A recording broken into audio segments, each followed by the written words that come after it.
anak saya. Jadi yang ngurus anak saya sendiri. Jarang ngurung ngurus Ustaz dalam jarang. Memang itu, memang saya punya standar pakai kitab-kitab hikam. Saya ini merasa hidup di dunia itu sendiri. Saya tak warai lah Allah kalau kotar. Imam yang ngarang hikam itu punya resep supaya kamu senang terus. Liyakil lama tafrahu bihi, mesti yakil lama tahzanu bihi. Usahakan sedikit sekali apa yang bikin kamu senang, maka akan sedikit sekali yang bikin kamu susah. Jadi misalnya kulo jadi kiai, misalnya cari wong ya kulo kiai wong alim. Jelas nak ngalim ngalim, nak kiai rapat ya, nak ngalimnya jelas. Tapi nak kiai rapat ya, namun kan kiai tapi ra ngalim. Nah kulo nak dari wong alim malah muni ya jelas ya. Nak kiai rapati, kalau rapati nurut, tapi aturan masyarakat rapati nopo. Nah, sampean kiai tapi orang nopo ngalir. Ya betul. Enggak, ini memang bedanya jauh. Ya mungkin lebih kiai sampean di mana. Cara derdek dongo meyakinkan sampean. Tapi cara artine dongo piye paham aku. Lha betul iki nyata, sampe rasa tersinggung. Napa barang-barang napa? Nyata. Nah, kalau sering ditakoki kiai masalah resepnya apa jenis? Konjinan rata susah, padahal kita rata wiridan atau muhaisisip. Resepnya ilmu itu gini kata hikam. Ulama yang kayak hikam itu pernah ngarang kitab tuh saking syukurnya entah saking angkuhnya terserah ngomentari. Kamu harus yakin bahwa di sisa hidup Anda itu tidak akan maksiat lagi. Sehingga kalau kamu ditakdir maksiat, anggap saja akhiru maksiatin kudirat alika. Anggap itu yang terakhir. Siapa yang menganggap mohal bahwa dia tidak akan dosa sampai mati, berarti menganggap Tuhan itu lemah. Karena cara berpikir kita kan bayangkan hidup itu 40 tahun lagi. Misalnya saya sekarang buat 40, bayangkan umur kadang 4 tahun meneh. Sampean misalnya umur selawe, bayangkan selawe tahun meneh. Sehingga menganggap dalam durasi ini selawe tahun kok orang maksiat kan mohal. Apalagi sampai sudah tahu maksiat itu bakatem, paham? Ya maksiat itu kelas-kelasan, nak ABG pacaran. Nak wong iso omah yo nakal, nak sing setengah soleh ya berbau proposal ya sesuai konteksnya dhewe-dhewe. Itu kan urusan masing-masing. Ya itu kan urusan masing. Moe wa hisabu ala wa. Ngono ora ono sing roh wa hisabu ala. Rombongan wali songo, mbok kangen wali songo, mbok golek selisih wa napa alam. Sing roh pangeran piyam. Mbok kangen wali, mbok golek selisih margin. Niku pokoke wa napa alam. Ya, itu kan urusan jenengan mbek pangeran, mboten urusan kula. Tapi tetap saya sebagai ulama mengingatkan, niat itu ditoto. Begini, ulama dulu tuh ngitung hidup itu hanya 2 menit 2 detik. Sehingga dia ya gampang saja. Kayak imam, kayak kanjeng Nabi itu. Ya Rasulullah kenapa tidak menyediakan makan untuk besok? Loh, saya itu tidak yakin kalau hidup saya sampai besok. Ya sudah begitu cara, ya sudah tenang saja. Kalau sampean kan bayangkan hidup 4 tahun lagi, 5 tahun lagi, sehingga arah mangan di wedi tenan. Padahal bolak-balik zaman cilik arah mangan tetap wedi. Jadi cara berpikir Nabi itu begitu. Begitu juga cara pikir sahabat, cara pikir ulama-ulama yang waras itu begitu. Loh, saya itu pernah melarat di Jogja, zaman pertama merantau. Itu kalau santri saya bilang, Gus kok tidak punya beras? Tapi apa yakin nak sesuk urip baru? Kue butuh mangan sesuk, anak sesuk ijek nopo? Cara berpikir ulama itu begitu. Sehingga melihat maksiat juga gitu. Alhamdulillah aku ijek urip 1 detik, 2 detik, 2 menit. Sehingga hidup. Dan itu sudah cukup untuk lafadzkan la ilaha illallah. Makanya kata yang ngarang hikam, betapa murahnya Allah. Surga itu hanya bisa dibeli dengan 2 menit. Karena surga itu senilai la ilaha illallah. Miftahul jannah la ilaha illallah. Itu cukup 1 menit. Berarti surga itu regane mau 1 menit.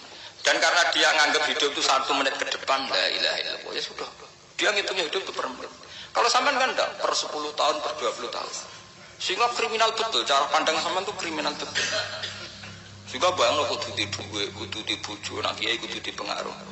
Nah kalau saya enggak, saya meskipun tidak sehebat itu, tapi mewarisi keilmuan mereka. Jadi misalnya saya jadi ulama itu bayang dong, di santri musito, Islam pokoknya ke Ahmadiyah ya gitu saja. Ya pokoknya sudah gitu. Orang bayang santri yang pimpinan takwa khusyuk, salam tempel, demen gelo, demen apa?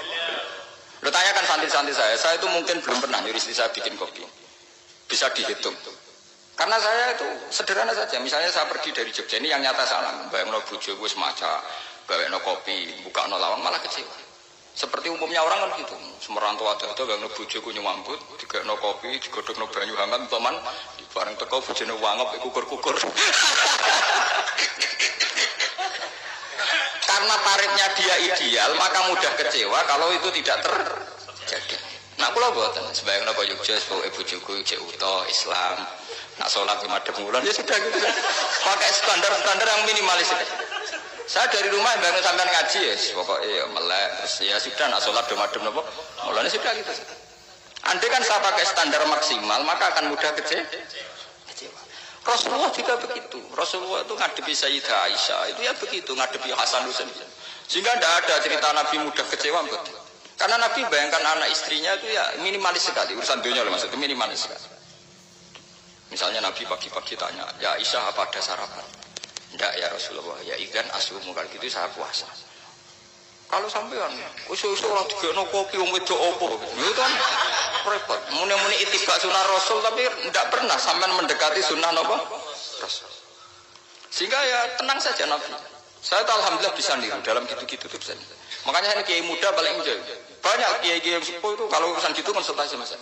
Gus resep apa kain? Ya kalau resep irate karep apa? Juga saya tidak pernah bayangkan apa tanggaku seneng aku atau ora sing ngaji aku kecil tidak pernah bayangkan. Sampean itu kan makhluk, tidak penting. Kecewa tidak kecewa itu tidak penting. Saya itu orang alim, ngerti ini warido kamat lubi, ora waridokum. Yang tak goleki ridane pangeran, ridane sing ngaji, ridane konsumen. Itu apa? Makhluk tidak penting. Itu harus dilatih. Harus apa? Sehingga orang itu kalau biasa sholat, maksudnya biasa ta'alluq be Allah, mesti la'alla katardo, mesti gampang puas. Karena dia iktifak ngalap cukup be Allah Subhanahu wa ta'ala. Saya sebagai manusia juga sering ditangisi istri. Misalnya saya sering ke Jogja sendirian. Nah ninggalan apa? Ninggalan ibu milih pangeran. Misalnya mati ninggalan ya paling aku mau ngapain nih suara. Paling uang nangis gue kegiatan. Bukan apa. Ingin saya bahwa konstitusi ulama itu masih iktimat Allah. Kalau kita kan enggak. Cara berpikir kita ngaji itu ideal sing ono podium, sing ngaji kelambinan takwa kabeh, kadunan kaji kabeh, diluk kabeh. Kita kan pakai standar-standar yang dengan asumsi kita. Padahal Nabi dulu zaman sugeng al iman hahuna wa yusiru ila qalbihi sadrihi salah satu iman itu urusan hati. Komitmen sampean be Allah Subhanahu wa taala. Nah ini resepnya. Makanya kata hikam liyaqillah ma tafrahu bihi, mesti yaqillah ma tahzanu bihi. Sedikitlah kamu gembira dengan satu hal, nanti akan sedikit kamu yang kecewa. Artinya misalnya kata kulo sebagai ulama seneng kulo nu kok ijek iman, ya nggak kayak orang awam. Ya sudah gitu. Jadi misalnya suatu saat kulo jatuh, yang ngaji saya gak semenang jadi kubeding. Uang sing seneng kulo bubar kabeh. Kulo ya rasa susah, miskola darah bener. Gus saiki jenengan orang sing seneng, ya tenang saja. Sing rasa seneng ya makhluk ora jelas. Dan status mereka tetap layak duru walayam. Ini harus dilatih. Sehingga Nabi itu ya meskipun beliau itu perang, sahabatnya meninggal ya tenang saja. Nabi cara berpikir yang meninggal mereka mati syahid, yang masih hidup dianggap berpotensi melakukan kebaikan. Sama tak warai resep-resep dari Rasulullah Shallallahu Alaihi Wasallam. Saya ini sebetulnya memaksa, menjelaskan ini memaksa karena saya inginnya jadi ulama yang kayak umumnya orang. Tidak ideal amat. Tapi kan saya ditekdir ilmunya itu ideal. Jadi terpaksa saya jelaskan. Tapi kalau perilaku saya tidak akan ideal. Soalnya ngawur. Saatnya mari kufuri pengiran nganggur balik cerita. Ada seorang wali karena dia wali itu doa di multazam, ya Allah saya ini minta satu hal. Karena dia wali maka tidak minta uang, tidak minta jabatan, minta engkau takdir saya tidak pernah maksiat. Itu kan bagus sekali.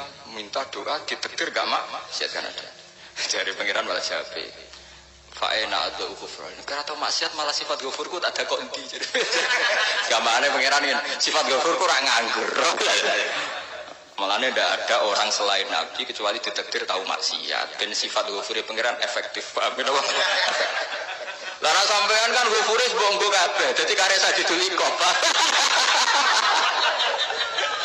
Karena maksiate sampean wis sering. Jadi sifat ghafure wis berlaku aktif. Saya karya nunggu sifat Sajidul Iqab. Paham ya? Itu beda dengan wali-wali. Sifat Sajidul Iqab mau aktif mereka tidak punya Malah pangeran bingung gak kok sifat ghafure. Apa tak kok ghafur atau dosa. Ditakoki saja dulu kok gak tahu maksiat. Jadi pangeran malah sing bingung. Nak kowe ora tau maksiat ghafur kok tak takoki. Kok ora tau maksiat wong iku ora tau apa? Ditakoki saja dulu kok gak mungkin ora tau maksiat. Lah pangeran apa takok ghafur kan syaratnya dosa sik. Sampeyan kan walian. Ghafure wis dientekno. Keseringan kepake, paham ya? Karek nopo? Karek saja dilikom. Ya itu memang standar Tuhan. Semua Quran itu kalau nyeritakan gitu. Nabi ibadi anni anal ghafurur rahim. Kaulaku ceritani aku ghafurur rahim. Tapi yo ceritani wa anna adabi wal adabul alim. Jadi nabi ibadi anni anal ghafurur rahim wa anna adabi wal adabul alim. Kalau Nabi Ibrahim, Nabi Muhammad inna rabbaka lasariul iqab. Pangeran cepat nyiksane, tapi wa innahu laghafurur. Jadi dua sifat ini pasti aktif. Dan tentu ulama itu senang sifat ghafur itu ya meskipun aktif, tapi mereka tidak pernah ngambil fasilitas sifat nawa. Ghafur. Kalau baleni malih. Sehingga kayak Sayyidina Umar radhiyallahu anhu ketika beliau pertama jadi khalifah, ini cerita di kitab Hayati Sahabat. Pertama dia jadi khalifah, orang mengira dia akan ngomong hal-hal yang besar, visi besar tentang negara, visi besar tentang izzatil Islam wal muslim. Tapi ketika Umar pertama pidato begitu, ayuhal muslimun ayuhan nas, ana, dari kata Sayyidina Umar, ana gulamun min bani Makhzum, akulu min kholati. Saya ini pemuda dari Bani Makhzum. Kecil saya bisa makan karena bulik-bulik saya punya kebun kurma yang kalau saya memanen diobahi beberapa biji dan itu menjadi kuti wahayati, menjadi saya bisa hidup. Terus wassalamualaikum warahmatullahi wabarakatuh.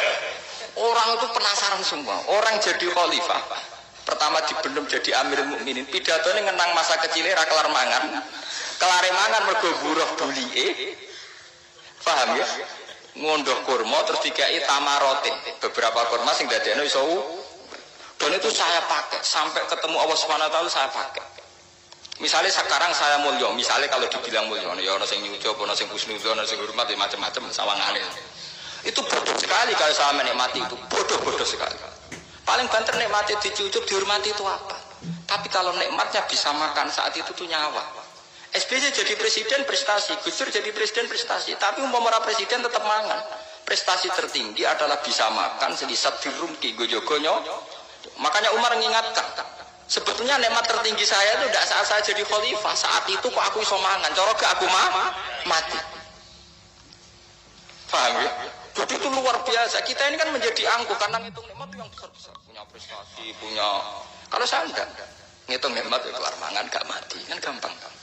Sehingga saya tidak mudah kecewa karena tarifnya minimalis, gak gampang apa?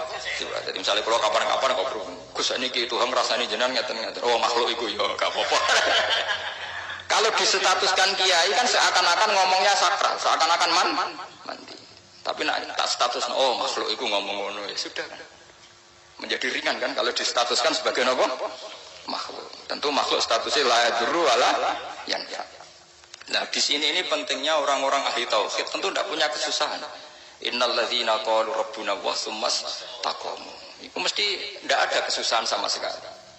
Misalnya ulama-ulama dulu mau mati ya tenang saja. Mati kedua itu mati paling menantang, menyenangkan sekali. Karena mati yang seru itu mati zaman Al-Adam. Misalnya saya kelahiran tahun 70. Tahun 40-50 kan belum ada saya. Itu mati yang sejati karena Al-Adam. Kenapa? Al-Adam tidak ada.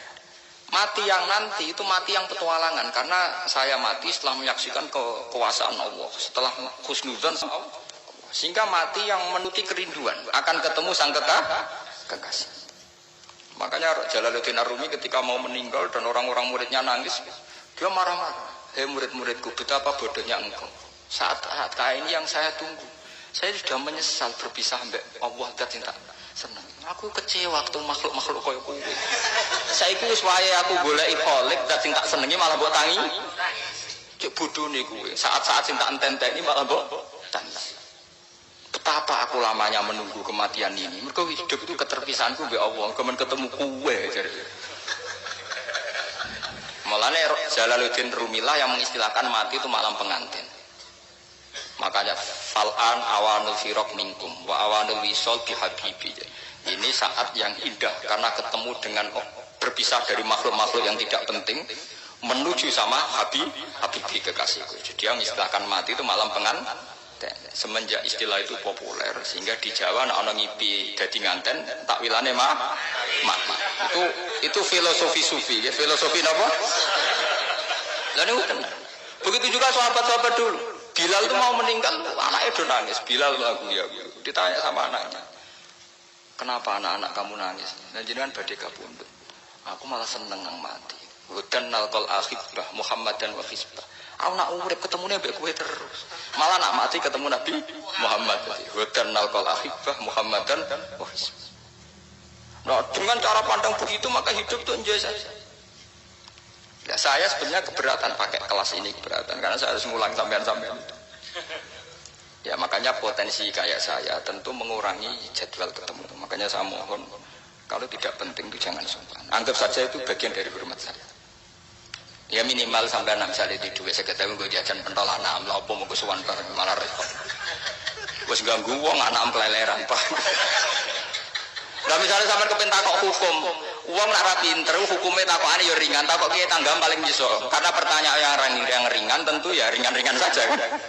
Gak perlu kiai kaliber. Sampeyan ora usah GR. Kalau pertanyaannya angel Gus Kano sing iso jawab. Uang nak ra alim tahke, iku pertanyaane ya ora pati mutu. Iku wis kangelan. Ini mboten ngenyek tapi padha enak. Padha apa? Makanya kalau latih, jadi hikam sendiri itu ada manhaj, ada metode. Kalau orang supaya tardo, liyakillah matafrohubi, yakillah matahsen. Anak saya itu kalau habis main pulang, itu saya senengnya pol. Istri saya pernah cerita, Gus, anak mulai senengnya di biro-biro, anakku belum mulai di rumahku, misalnya minggat terus biasa. Saya itu anakku lo main mulai itu seneng, biro-biro anakku mulai di rumah. Dipanggil anak saya bapak itu senangnya tak boleh. Pura-pura ada yang manggil bapak. Jadi saya pakai standar minimalis. Saya tidak pernah pakai tarif. Dia anak yang ideal, dihormati orang. Sampai anakku sujud nih pangeran, ngerti pentingnya mau tasbih. Makanya anak saya tak namakan tasbih semua. Itu ya sudah. Saya tidak pernah bayangkan anak saya jadi kayak besar, dihormati jemput. Mari gampang kecil. Ya, sekolah kan Sayyidina Umar. Saya pemuda dari Bani Mahzum. Yang kecilnya bisa makan karena buruh buliku. Akal tuh tamarot itu. Wah itu sahabatnya tuh nangis betul. Betapa hebatnya Sayyidina Umar. Mengingatkan ulang bahwa nikmat tertinggi itu ya makan karena makan kaitannya ya. Orang jadi bupati enggak jadi bupati tetap makan. Jadi kalau ngantar saya tarifnya minimalis sekali. Nah, kalau orang sudah makan gitu lah Allah katar tertentu mudah sekali. Tapi kalau sampai tarifnya ideal harus di mobil kudu sangune akeh. Mosok gue mobil gak sangu akeh.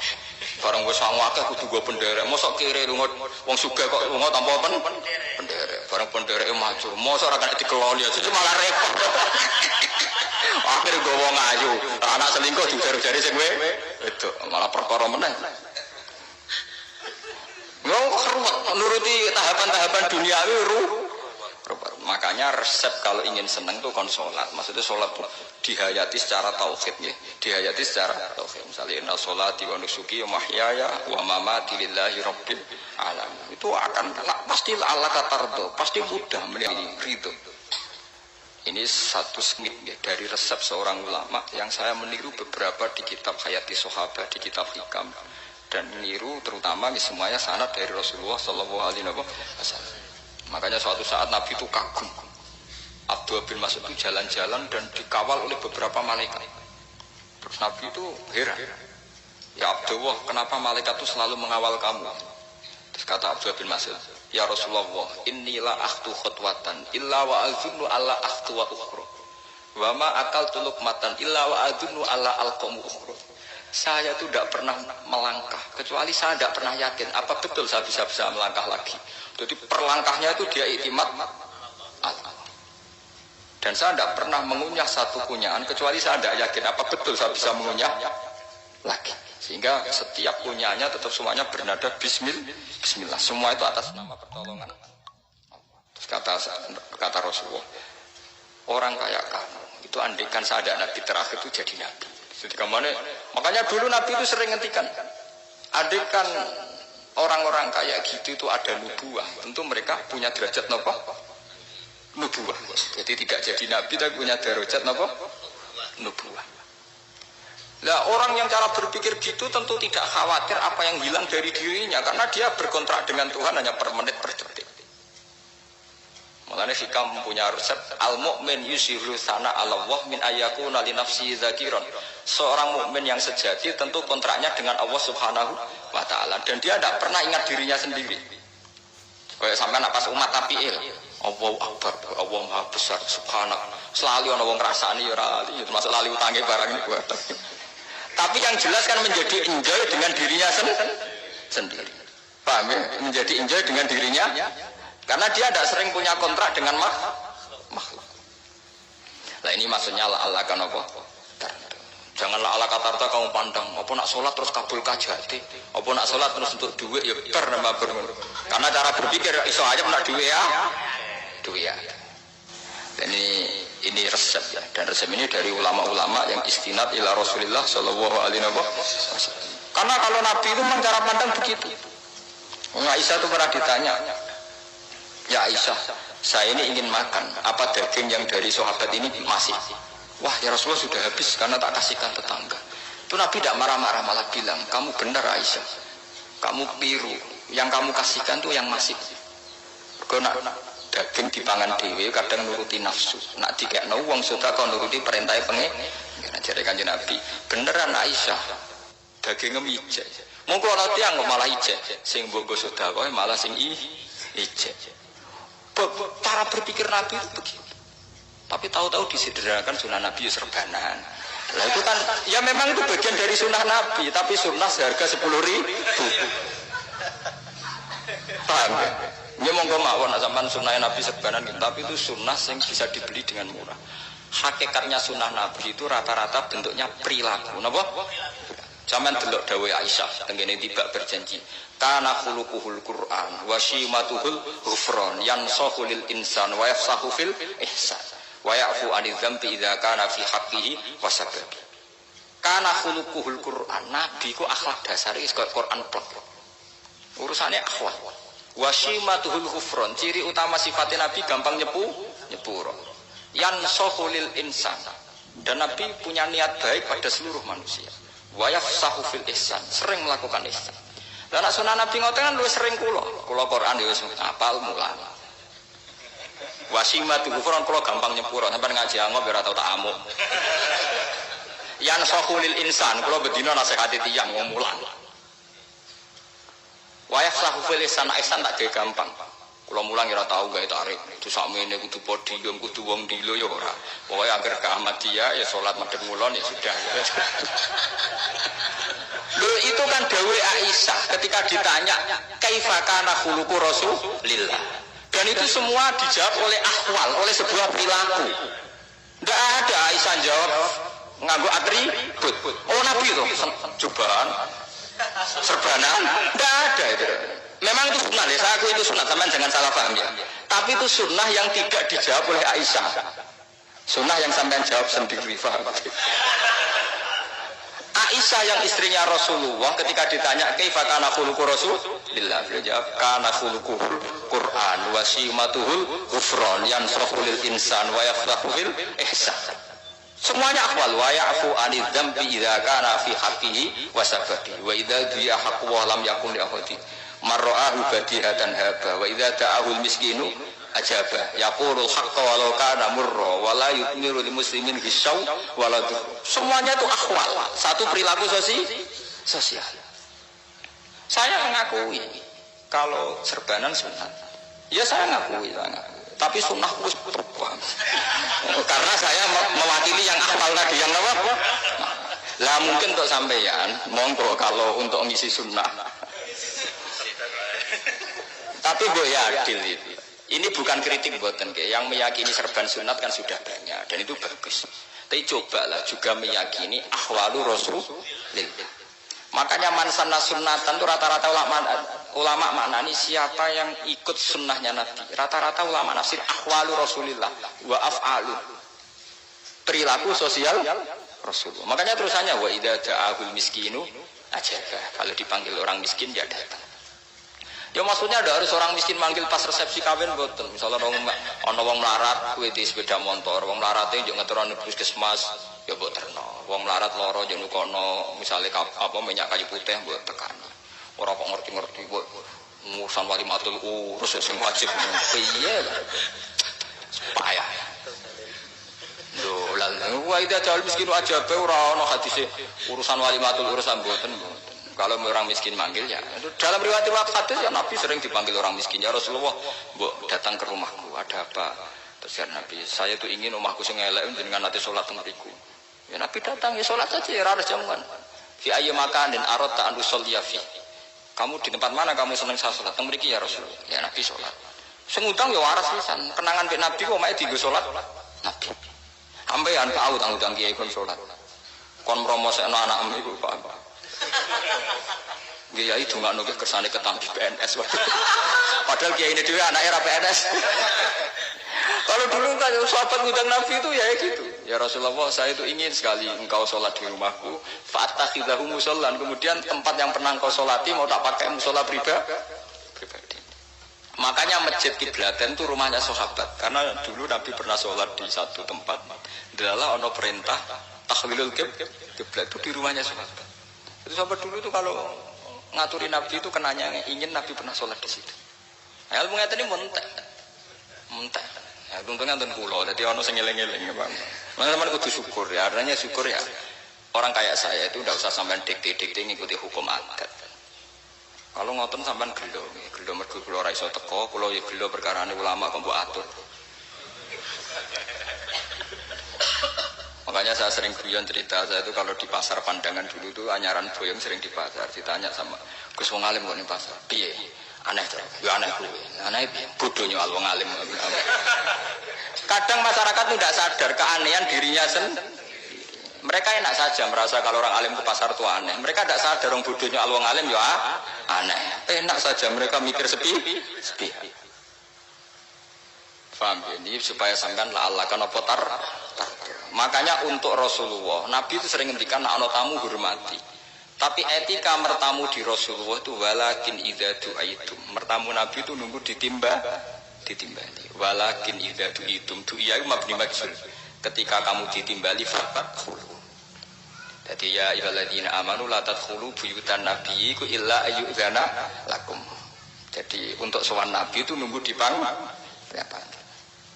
Meskipun sahabat tuh rindu Nabi, tidak berani sowan ke dalamnya Nabi. Kalau ingin ketemu Nabi di barengno pas sholat jamaah, karena Nabi pasti keluar di masjid. Andai kan Nabi nerima tamu di rumah, ya ora sida dadi Nabi. Amen nampa tamu. Makanya la tadkhulu buyutan nabiyyi ku illa ayyudzana lakum, kecuali kamu dapat izin. Nunggu dipanggil. Wa idza du'itum kalau dipanggil lagi fat. Ya sudah begitu. Tapi sekarang itu ya sudah begini. Ini kalau cerita ilmiah saja. Saya tidak punya kepentingan apa-apa. Ya kepentingan kalau ben rabot amoni jujur mawon. Cuma guling-gilingan. Dulu itu kalau sahabat itu ketemu Nabi pendak sholat sama pendak ngaji. Paham ya? Jadi saya memilih sikap begini itu bukan tidak saya pikir. Tapi kalau ada kiai lain yang beda dengan saya tidak apa-apa. Kalau ulama lain beda tidak apa-apa. Justru seninya rahmatnya umatnya Nabi itu istilafu aimati rahmah. Khilafnya umatku itu rahmah. Mulane aku khilaf ben rahman aku padha kan gak sida khilaf.